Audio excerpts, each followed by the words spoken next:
女人掌勺，简直笑话。自古男人才能进后厨，否则就是亵渎灶王爷。这话要是被现代女性听到，让老公天天做饭，估计做梦都会笑醒。我叫江宁，前世是个米其林3星主厨，被黑心老板压榨，活活熬夜拒死。一睁眼就成了这大印朝的丧门星长女。我从路边摊起家，一路做到了府城开酒楼。半个月前，我接到了大内发出的重磅消息，皇室要在4个月后举办天下第1名厨的选拔，而那也是我将酒楼开遍整个大晕朝的起点。大姐，先生说了，府学那边已经打点好了，让我随他读书。可我舍不得大姐，你一个人去帝都，谁给你打下手啊？现在你最重要的是读书，将来考取功名，姐还指望你养我呢。真的？大姐几时骗过你？好好跟着先生，家里有阿爷阿奶，也有二婶，还有赵伯赵英，你只管安心念书。等我拿回金匾，可是要检查你的学业的哦。我一定不负所望。哟，读了书变得文绉绉绉了。姐。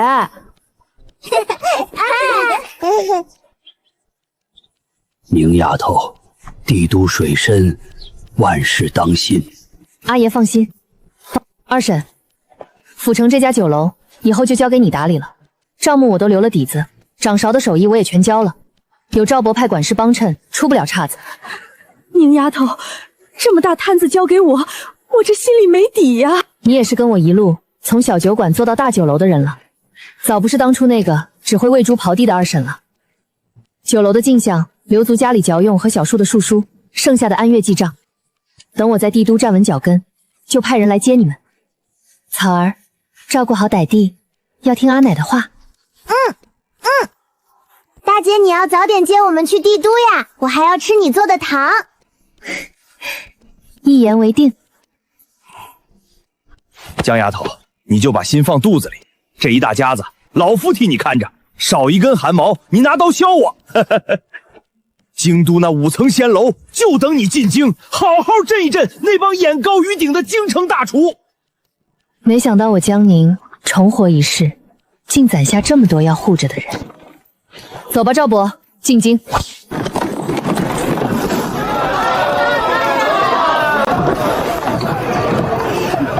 好一座帝都，这里的风都比府城多了3分傲气。江丫头，你看那栋5层的，那就是咱们的江记。老夫把招牌都备好了，就等着你来，今日就挂上去。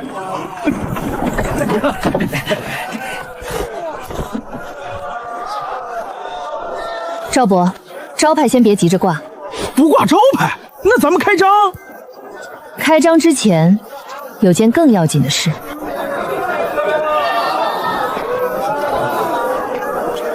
想在这帝都立稳脚跟，我得先摸清这满城人的嘴。按照现代思维，开酒楼前市场调研可不能少。赵伯，我们就穿这身寻常衣裳陪我逛逛。逛街？江丫头，咱们那5层楼还空着呢。急什么？饭要一口吃，路要一步步看。这开店跟打仗一样，要知己知彼。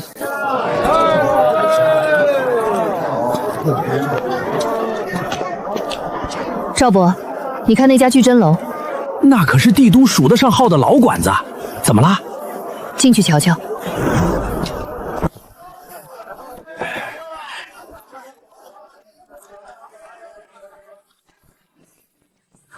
怎么样？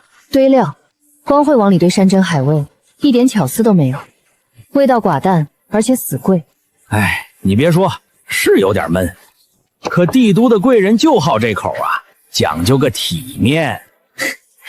体面能当饭吃，不过还好，由我来拯救帝都的贵人们。开天张啊！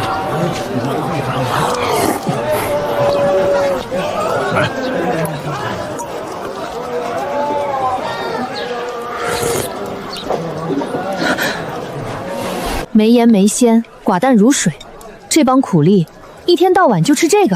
大哥，天天吃这个不腻得慌？腻，能填饱肚子就烧高香了，热乎的有滋味的，谁不想吃？又吃不起呀。平民市场也是一片空白。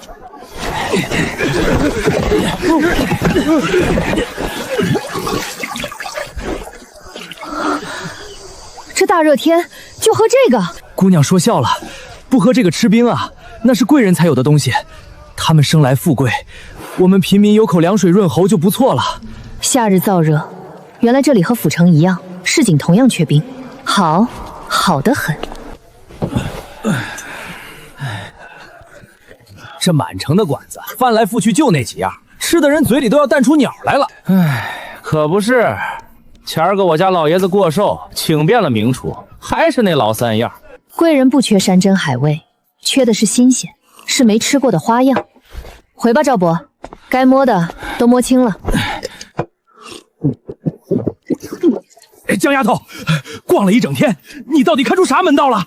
赵伯，我先问你，这帝都缺吃的吗？缺啥？山珍海味遍地都是，怎么会缺？对喽，帝都什么都不缺，不缺贵，不缺料，不缺规矩，可它缺3样东西。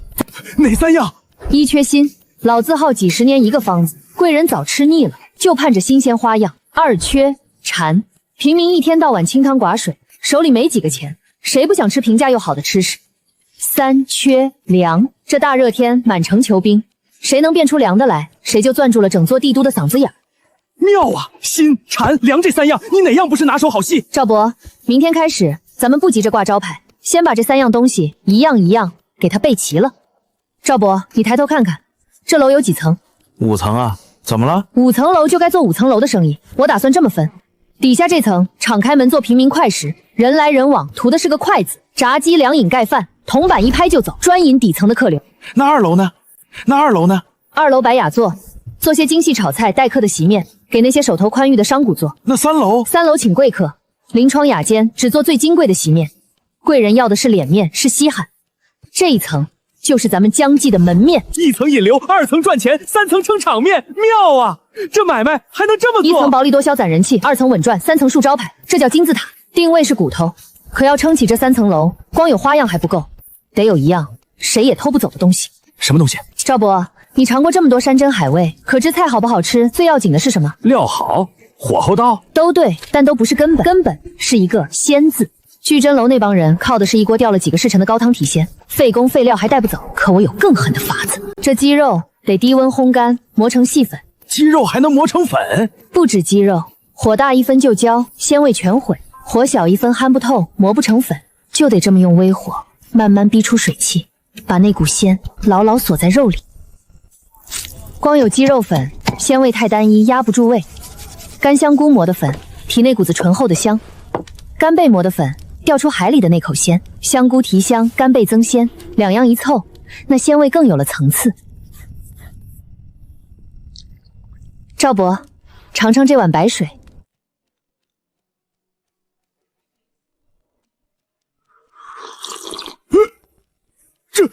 这白水怎么会这么鲜？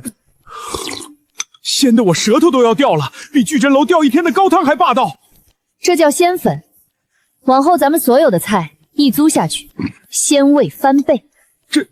这方子要是传出去，传不出去，配料人人都识得，可这比例和火候，他们8辈子都凑不出来。往后调粉，我一个人关起门来弄。赵伯，头一道亲民的招牌菜，我想好了。什么菜？番茄炒蛋。番茄炒蛋，这不就是我们店里的家常菜吗？是家常菜，可帝都没吃过啊。蛋要嫩，油温得够，下锅一冲就起，秘制金黄提鲜细密。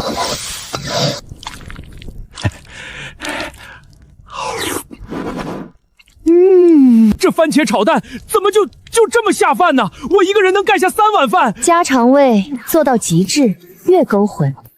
这道菜配1碗热饭，几个铜钱就能吃饱。1楼的头摆就它了。赵伯，你去寻几家好手艺的匠人，照这图样给我打3种杯盏。3种？做买卖用1种碗不就得了？客分3等，器物也得分3等。这个叫琉璃盏，晶莹剔透，专给3楼的贵客盛凉饮。要的就是那份看得见的金贵。这是竹节杯，竹子做的，带盖，能拎着走，给2楼的商贾还有想带走的客人用。这个粗陶碗最便宜，1楼平民用，图的是个结实耐摔，还不占本钱。同样1碗凉饮，装进琉璃盏就能卖出10倍的价。贵的不是水，是那份体面。江丫头，你这脑子到底是怎么长的？连个碗都能算计出这么多门道。做生意处处是学问，现在还差一炮而红的东西。赵伯，图纸拿去吧，我还得再琢磨一样能点燃帝都餐饮界的宝贝。赵伯，你先歇着，这样宝贝我得一个人琢磨。前世行军打仗赶路的人都用自热的干粮，原理简单的很，生石灰遇水放热，这点热足够把一盒饭菜屋的滚烫。这东西帝都遍地都是，泥瓦匠砌墙都用它，便宜的很。好家伙，这热劲儿够猛，烫手。可这么直接浇太危险了，还溅得到处都是。得想个法子把它裹起来，纸包透气，水能渗进去慢慢反应，热又散得匀，这样一来就不会一下子炸开，也不烫手了。一个套一个，外头大的装水和石灰，里头小的装饭菜，中间隔着一层，热气捂着，饭菜就热了。就是这个缝，垫石灰包正好。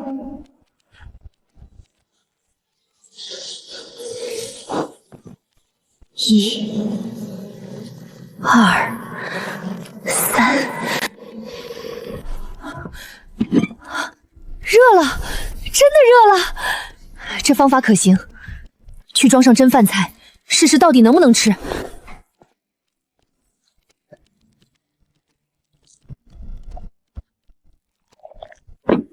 古人赶考行商走远路时，最愁的就是没口热乎饭，干粮啃到吐，冷饭伤肠胃。要是能随身带一盒，走到哪儿热到哪儿。烫，滚烫，跟刚出锅的一个样。成了，成了！一个陶盒，一包石灰，一点凉水。古代版自嗨锅一出，走到哪儿就能吃到哪儿。江丫头，你那宝贝琢磨出来没？能，就这个。一个破陶盒子，这有啥稀奇的？稀奇不稀奇，你尝尝就知道。热的，这饭菜怎么是热的？没生火，没点炭，怎么就热了？靠的是这个，石灰遇水生热，把它垫在夹层里，灌上凉水，饭菜自己就热了。我的老天爷，这盒子会自己烧火？我叫它行脚锅，我叫它行脚锅。赶考的书生，跑商的行脚，走远路的客人，身上揣一个，走到哪儿热饭吃到哪儿。这东西要是摆出去，还不得被抢疯了？不只是抢，这行脚锅卖的是热，可它真正的用处还在后头。赵伯，这行脚锅的陶盒你多定些，往后要靠它走进高门大户的府邸。定，要多少定多少。鲜粉缠粮我都备炒，3色杯盏行脚锅万事俱备。赵伯，挂招牌吧，将计该开张了。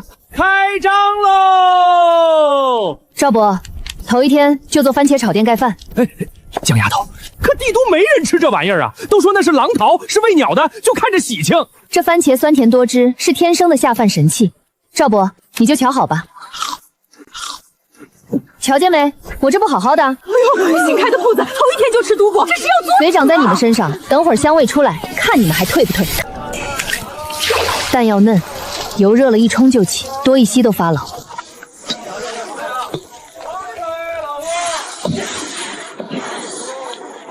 出汁了，这一锅红汤就是精华，最后这一下才是灵魂。鲜媚质一掉，档次立马翻3倍。番茄炒蛋盖饭，3文钱一碗，头10碗不要钱，谁敢尝谁先来。江掌柜，这真没毒。老张信不过我，我先吃给你看。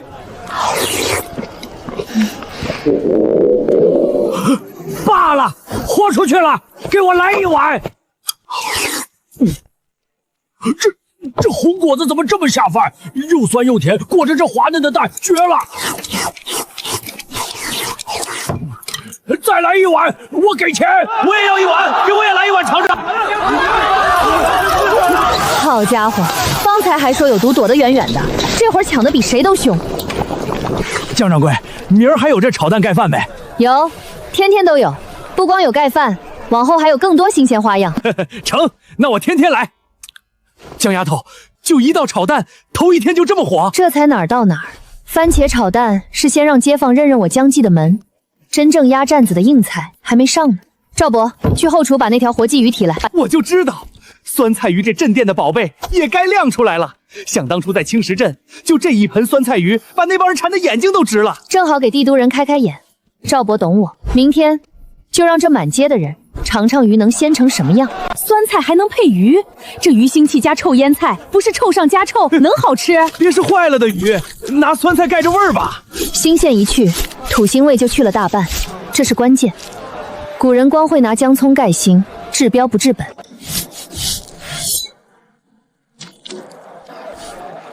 淀粉和蛋裹一层锁住水分，鱼片才滑嫩不散。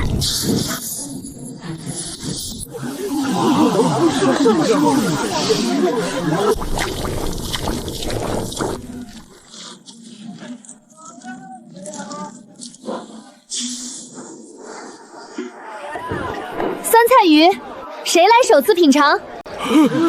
我来。这鱼肉比豆腐还嫩，竟没有半点腥味。这汤又酸又辣又鲜，我这口水都止不住了，绝了！这辈子没吃过这么鲜的鱼，给我来一盆。银钱炒蛋抓住了街坊，酸菜鱼镇住了商贾，江记这块招牌算是在朱雀街扎下根了。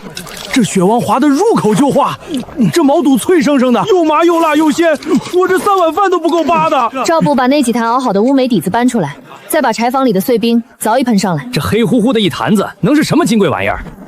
你看着，再浇点食用碱粉补气。我活了，这水自己活了。别咋呼，趁着气足，赶紧灌一大口。透心凉啊！这气儿在嘴里蹦跶，太得劲儿了。味道能超，可这一口气谁也偷不走。赵伯，这快乐水得分层次卖，同样一碗水装进不同的杯子，就是不同的价格。贵客用这个晶莹剔透配碎冰，一盏卖3两。三两？你咋不去抢？抢哪有这个来得快？2楼商贾想带走的，用竹节杯，大概能拎50文一杯；1楼平民粗陶碗就行，10文一碗。同样一碗黑水，这价能差出几10倍。贵的不是水，是优越感。贵人喝的是稀罕，是别人喝不起的排场。这价越高，他们喝着才越有面子。一物3卖，各取所需。奢侈品的价从来不看成本。江记有种黑水会自己冒泡。3楼那帮人的银子不赚白不赚。透心凉，痛快！这大热天一碗下去，人都活过来了。带盖的还能拎着走，妙啊！各位客官，赶远路进京赶考的，看过来，这行脚锅走到哪儿，热饭吃到哪儿。当真？我常年在外跑商，路上啃了半月冷干粮，胃早遭不住了。有了这个，往后走南闯北，热饭热菜吃到哪儿，这罪可就少遭多了。江掌柜，再进些货吧，我们商队一人得备一个。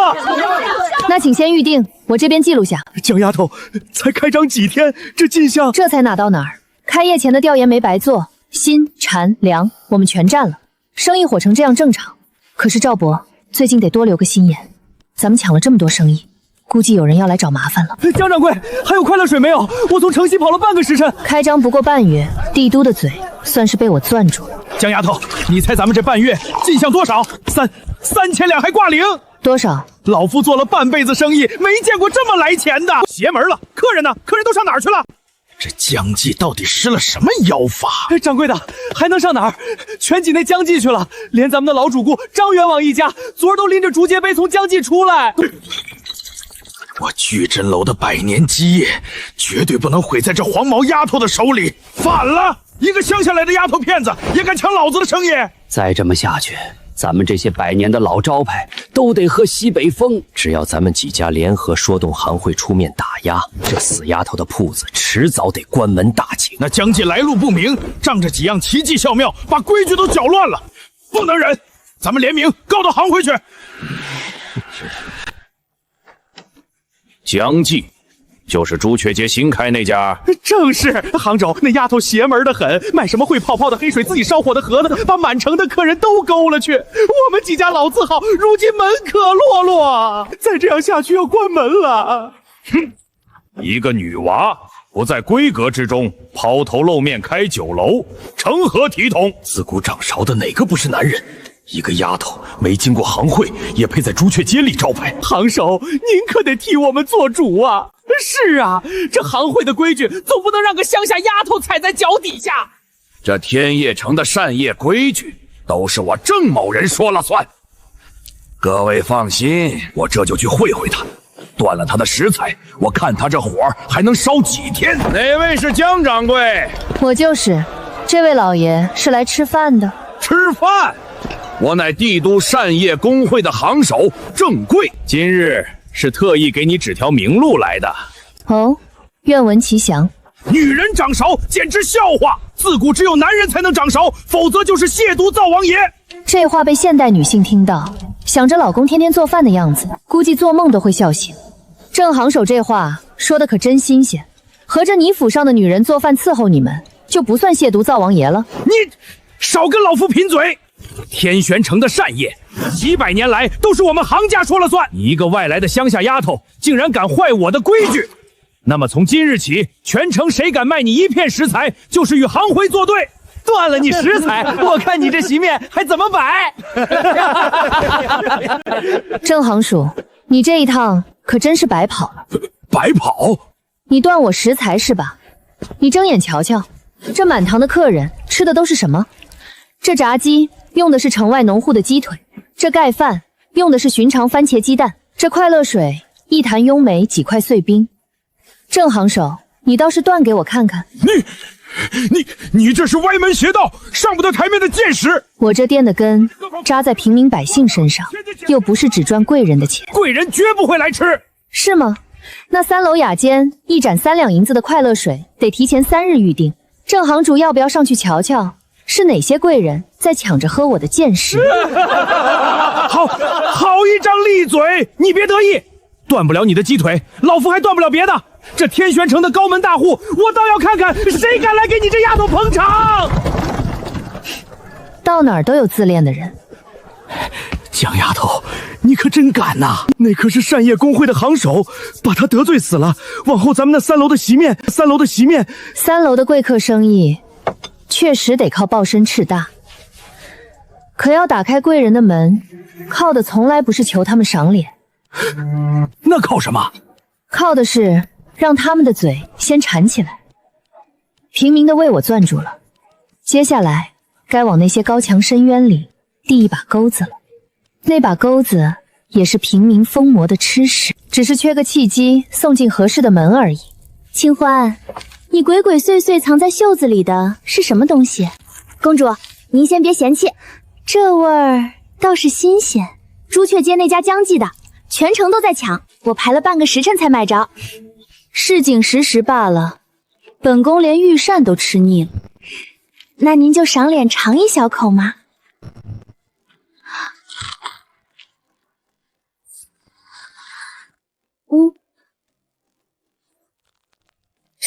这外皮怎么能脆成这样？御膳房那些炖的稀烂的鸡，跟这个比，简直像在嚼草。公主再看这个，这叫快乐水，据说会自己冒泡，喝下去透心凉。黑乎乎的，能喝？好凉，好舒坦，这气儿在嘴里蹦跶，太有意思了。民间竟有如此神奇的饮品，我就说公主会喜欢。清欢，明日你再帮本宫去买，多买些，本宫要天天吃。公主，坏事了！江记那炸鸡一凉就疲软了，快乐水的气也跑没了，路上耽搁久了，味道差了一大截，那可如何是好？难道本宫又要回归苦日子了吗？公主别急，江记的掌柜给了个法子，他管这叫醒饺锅。醒饺锅？咦，这盒子不生火，怎么自己就热了？脆的，还是脆的，跟刚出锅一个样。这江记好有意思，这么多新奇玩意儿。公主，江记又出了几样精细菜，说是专给女眷做的。可那铺子里的伙计说，有些菜太娇气，非得当场做当场吃才成。当场做才好吃啊？是，听说有一道叫猪蹄牛乳燕的甜汤，还有冰镇的芋泥。走，本宫要出宫，公主使不得。您私自出宫，若是被陛下知道，哼，怕什么？本宫这是去体察民情，天黑前赶回来，神不知鬼不觉。再说了，本宫这些日子胃口大开，脸色都红润了，父皇高兴还来不及呢。你家掌柜的在哪儿？我家公子想尝尝你家那女眷做的迷细菜，寻个清静的雅间。这身端气度，这养尊处优的手，绝不是寻常人家。我就是掌柜江宁，2位贵客楼上请。猪筋牛乳燕，公子请慢用。这珠子怎么会这么有嚼劲儿？燕窝我吃过无数回，从没配过这做法。公子，这甜汤比家里厨子做的强100倍。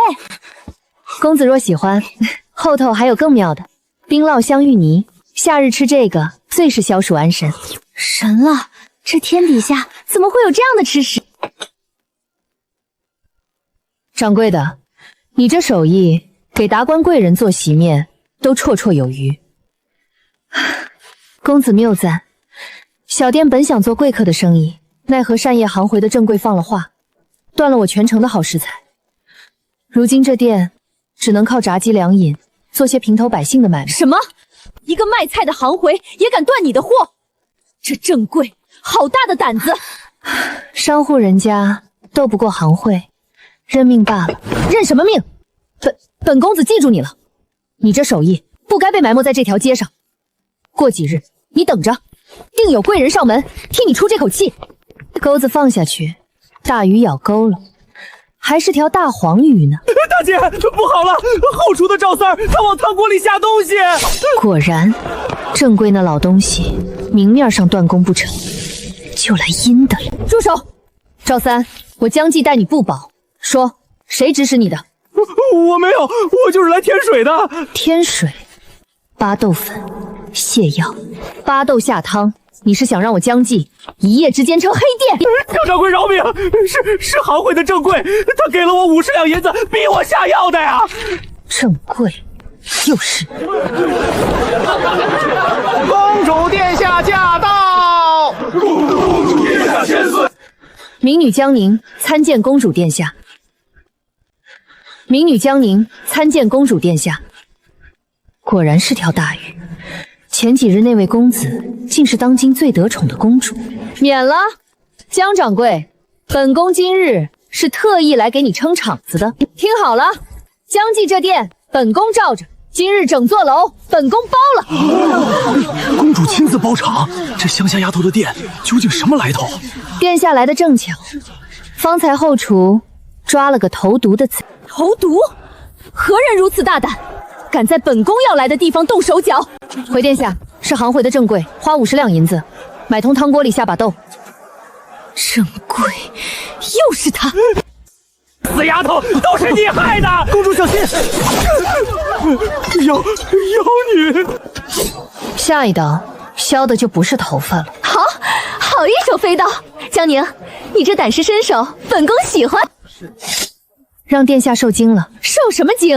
本宫看得痛快。来人，把这投毒的贼子拿下，连同那买萌的郑贵一并锁了，送去京兆府候审。这是本宫的鸾鸟令，往后在这天玄城，谁敢再动你江记一根汗毛，凭此令，如本宫亲临。这块牌子比100个护院都好使。郑贵那道断供令，今天算是彻底成了废纸。民女谢殿下厚赏。谢什么谢？快去把你那燕窝甜汤再给本宫端一碗来，本宫今日要吃个够。公主亲赐鸾鸟令，将计一夜之间水涨船高。江丫头，你可真是深不可测呀，连公主都替你撑腰。这下咱们江记在帝都算是彻底站稳了。站稳未必，郑贵栽了这么大的跟头，绝不会善罢甘休。赵伯，这郑贵被下了大狱，可他背后那张网未必断得干净。怕他作甚？咱们有公主的鸾鸟令，他郑贵再横，还能横得过金枝玉叶？但愿吧。明枪易躲，暗箭难防。这帮人斗不过明面，就该在阴沟里下更狠的黑手了。诸位，郑贵一倒，咱们这些老字号往后可就没了主心骨啊！郑行首下了大狱，可咱们的生意好被那江记抢得一干二净。再这么下去，咱们几家都得关门大秦。那江记有公主撑腰，咱们斗不过，难道就默默等死？明面上不行，那送个阳谋。郑贵背后可不止行会这一层。你是说幕后黑手？郑贵办事不力，栽了。你们几个倒是会来寻本官。大人明鉴，那江记妖女坏了行会的规矩，更损害了您的威严。她仗着公主撑腰，往后怕是要爬到大人您头上去啊！哦，她一个厨娘如何爬到本官头上？小人斗胆。听闻小皇子近日害了病，不肯进食，瘦得脱了相。若是把这病根扣到那碗黑水上，妙。黑水无火自沸，本就透着邪气。一个妖法害了龙嗣的罪名，便是公主的鸾鸟令也保不住他。此事本官替你们办了。开门，奉旨拿人。你就是江记掌柜江宁？正是民女，不知君爷深夜围楼，所谓何事？有人手告你以妖法炮制黑水，毒害小皇子。如今小皇子病危不醒，陛下震怒，来人拿下！好狠，拿一个孩子的命来做局。慢着，君爷，我那黑水全城百姓天天喝，怎不见一个中毒的？单单小皇子喝了就病危，这里头的蹊跷，君爷难道看不出？本将只奉命拿人，你有天大的冤屈，也得进宫，当着陛下的面去说。君爷，其中定有误会，江丫头有公主的鸾鸟令啊！毒害龙嗣是死罪，便是公主的令牌也保不住他。赵伯，别慌，我和他们进宫一趟。小皇子若真是因时得病，那还有转机。那这天底下没人比我更懂食疗了。大胆，见了陛下还不下跪！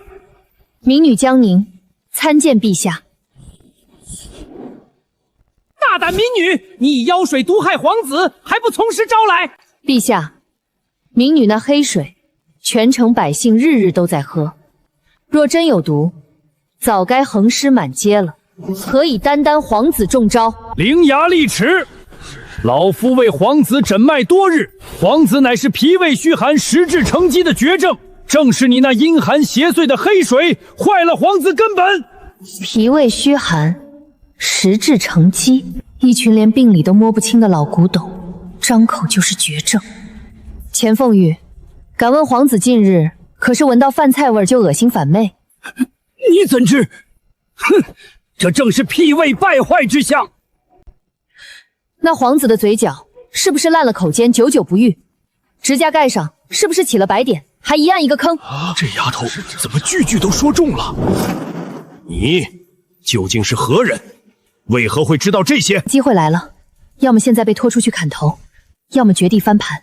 回陛下，民女略通食养之道，恕民女捣胆。小皇子的病，我能治。放肆！区区厨娘也敢妄言医道！陛下，可否让民女看一眼小皇子？若我说错一句，任凭陛下处置。准。带他去看六皇子，若敢有半分闪失，朕诛你9族。我不会把脉，但看病不止把脉这一条路。眼睑苍白，一丝血色都没有，是明显的血虚。口腔溃烂，舌面光红，这是缺了要紧的东西，缺铁性贫血。所有症状都对上了，指甲脆薄，还有白板凹痕，错不了。陛下，小皇子这不是绝症，是常年只吃精细白食，五谷菜蔬吃得太少，身子缺了滋养的根本，才日渐虚弱，没了胃口。一派胡言，一派胡言！皇子金尊玉贵，吃的都是天下最好的。最好的？钱凤玉，你可知皇子这半月喝了多少副苦药？这为医者对症下药，自然对症。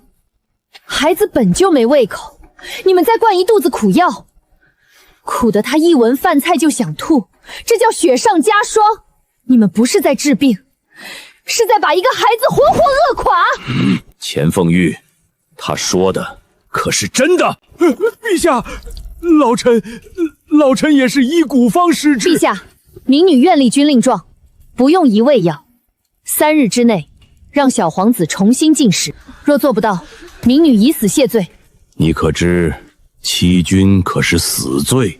民女句句属实，救不活孩子，我便是罪该万死。可若救活了，恳请陛下还民女一个清白。再彻查究竟是何人栽赃我的黑水。并且构陷龙寺。准了，朕给你3日，御膳房任你调用。若真如你所言，朕定要那幕后黑手血债血偿。不过，朕的皇儿出不得半点差池。这是朕的贴营禁卫冷萧，你进御膳房，他寸步不离保护你。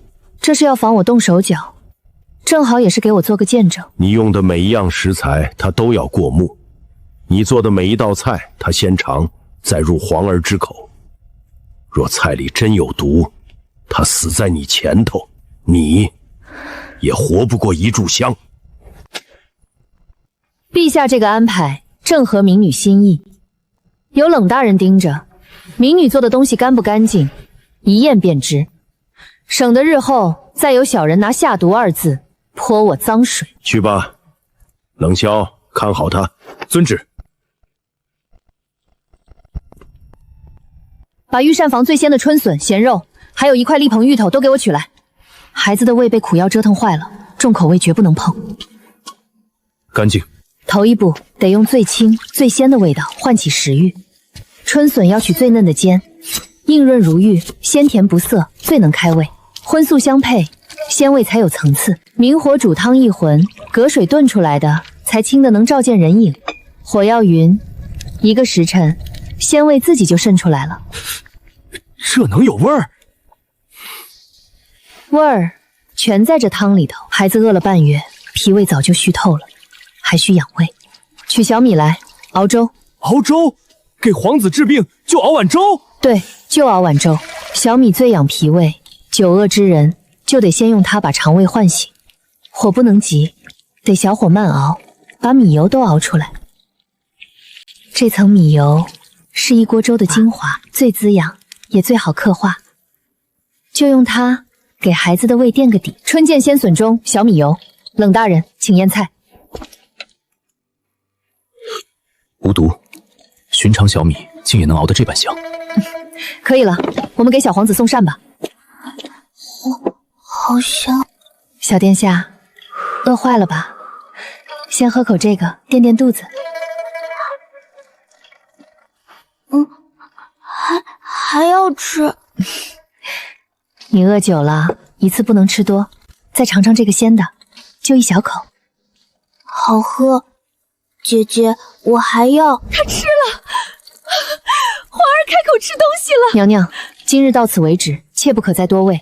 饿久了的身子急不得，往后头3日只喝这米油和清粥养着胃，3日后再一点点加鲜汤、蒸蛋、软烂的菜蔬。至于那些苦药，不许再碰了。都听你的，你说怎么养，本宫就怎么养。为了一己私利，竟敢构陷有功之人，敢用朕的皇儿当筹码，真是好大的胆子！真是好大的胆子！陛下，那几个掌柜栽赃构陷，其罪难赦，可他们背后还有指使之人。果然，这条线怕是要断在这儿了。为了一口饭碗，把命都搭进去了。江掌柜，那位大人脱罪了，他一口咬定是那几个掌柜叛污，与他毫不相干。陛下竟也就这么算了。意料之中，朝里还有1半的人替他说话。陛下要的是平衡。赵伯，背后之人未死，估计不会放过我们。近期我们虽说有公主还有小皇子这层关系，对方不敢有大动作，但还是要小心行事。等我拿下天下第一厨，我们就有底气了。一个连陛下都要顾忌3分的人，他既然敢拿龙嗣做局，那万寿大宴上，他一定还会出手。来吧，正好，我倒要看看一个躲在暗处的老狐狸能翻出什么花样。江掌柜，这天下名厨齐聚，你一个女流之辈，真敢来凑这个热闹？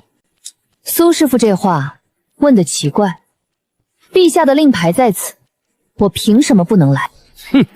一个靠着炸鸡黑水糊弄平民的丫头，也配跟我们这些正经厨子同台献艺？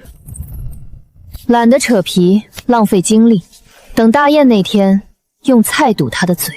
江丫头，那些顶级食材我都替你备齐了，辽参、干鲍、鱼翅、花椒，全是最好的。有劳赵伯，这些金贵货看紧了。那位大人还没露面，未必是没动静。放心，库房我加派了人手，苍蝇都飞不进去。那条大鱼绝不会让我安安稳稳站上御宴，就看他暗手怎么出了。不好了，江掌柜走水了！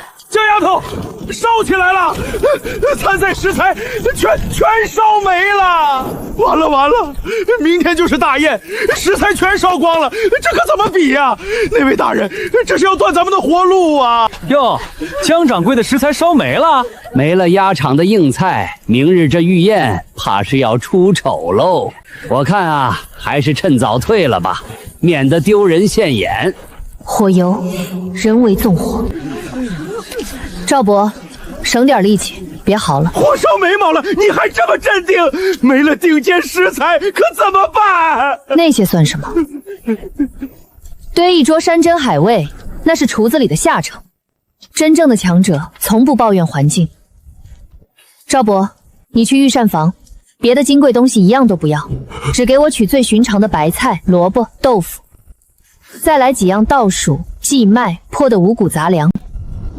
白菜、豆腐、杂粮，江丫头，那可是给陛下和满朝文武吃的御宴啊！你拿这些庄稼汉的口粮上桌，这不是自寻死路吗？哈哈哈哈！白菜豆腐，我当他有什么本事？诸位听听，他要拿豆腐白菜去比我们的熊掌鱼翅。这天大的笑话，我苏鹤年活了60年，头一回听见。苏师傅笑得这么早，就不怕明日笑不出来？食材可以烧，手艺烧不掉。你越是想把我逼到绝路，我越要让全天下看看什么叫大巧若拙，什么叫真正的天下第一。白菜豆腐见理智清明，萝卜鱼丸遇四海升平。他们炫技炫料，我就反其道而行，返璞归真，大道至简。这一桌才是真正的杀招。明日御宴，就让你们瞧瞧一盅清汤能翻起多大的风华。万寿大宴，各展厨艺，献菜开始。江掌柜，别怪我没提醒你，今日献菜可比的是真本事。你那筐白菜豆腐可别熏了圣驾。前世顺手的家伙，片刀、雕刀、桑刀、剔骨刀，工欲善其事，必先利其器，让你们开开眼。这是什么刀？奇迹语术罢了。刀是死的，人是活的。苏师傅，还是先顾好你自己的锅吧。4口锅，你一个人看得过来4口锅？少见多怪。前世在酒楼被黑心老板压榨时，还要控10锅。这丫头4口锅一起看着，竟一点不乱，火候下料的时辰分毫不差。这份手上的功夫倒是稀奇。嫩豆腐一碰就碎，可我偏要把它片成如意。豆腐那么软，它竟能雕出花样，一点不碎。陛下，此菜名为清白如意，寓意励志清明，事事如意。青白两色倒是应景。这汤，豆腐嫩而不散，白菜清而不寡，淡而有味，大巧若揪，好一个清白如意！一块豆腐，一撮白菜，他怎么就做出这般味道？头一道不过是开胃，真正的刀工雕工还在后头。第2道菜，和清海宴。哼，又是庄稼汉的下饭菜，一根萝卜你还能雕出花来不成？苏师傅好聪明的样子，还真就雕给你看。这是拿刀在萝卜上作画，薄要薄到透光，纹要纹丝不乱，这一手叫片雕。薄成这样，还能保住浪纹不碎，这刀工神了！这不可能。萝卜有生腥气，得用鲜汤煨透，鱼蓉要顺一个方向搅打上劲，鱼圆才嫩得入口即化。温水汆熟，不能滚，一滚鱼圆就老了。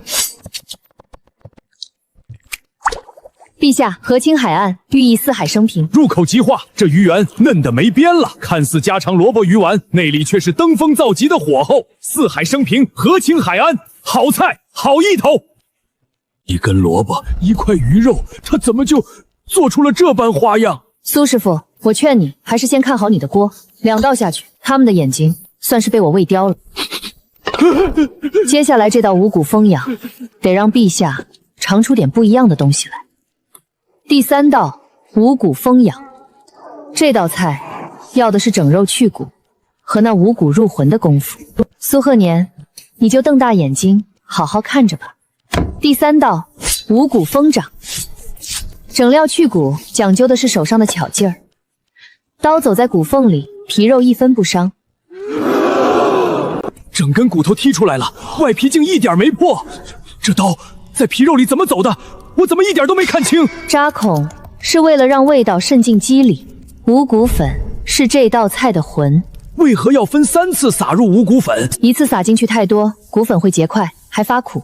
分3次，骨香才能一层层慢慢渗进肉里。陛下，五谷丰商，寓意五谷丰登，民生富足。肉炖得这般酥烂，切成方块却丝毫不散。这肉里头还藏着五谷的香气，哈哈哈哈！民以食为天，好一个五谷丰长，好立意。这道白菜心看着简单，实则不简单。陛下，您看他这道菜，清水泡白菜，这分明是敷衍圣上，欺君罔上啊！苏师傅这般急，是怕我这道菜把你最后一点脸面也比没了？你，陛下尝过，便知是不是清水。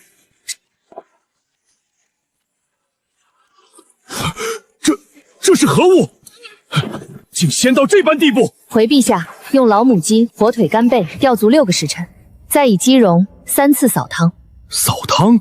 如此反复3次，滤尽一切油腥杂质，方得这一沾清而不寡、鲜而不厚的上汤。一沾清汤，寓意地体康健，国硕绵长。好，大道至简。此乃朕生平所尝天下第一的绝味。我熬一辈子的熊掌鱼翅，竟比不过他一盅清水泡白菜。5道菜还差最后1道，这最后一手不炫刀，不炫料，炫的是一个厨子的胸中山河。最后一道山河一线面。一碗面，你也敢往御案上端？面要揉到光滑筋道，才能拉得细，拉得韧。面条能细成这样，单根穿针孔，煮而不坨不断，才是面道的极致功力。陛下，此为山河一线面，面细如丝，单根可穿针孔，煮而不断，寓意山河一统，江山绵长。好一个山河一线，心思、手艺、立意，样样都是登峰造极。启禀陛下，尚有几位厨子的菜品。不必了，朕吃饱了。那些山珍海味毫无新意，朕这半辈子也吃惯了。堆金砌玉不如一盅清汤。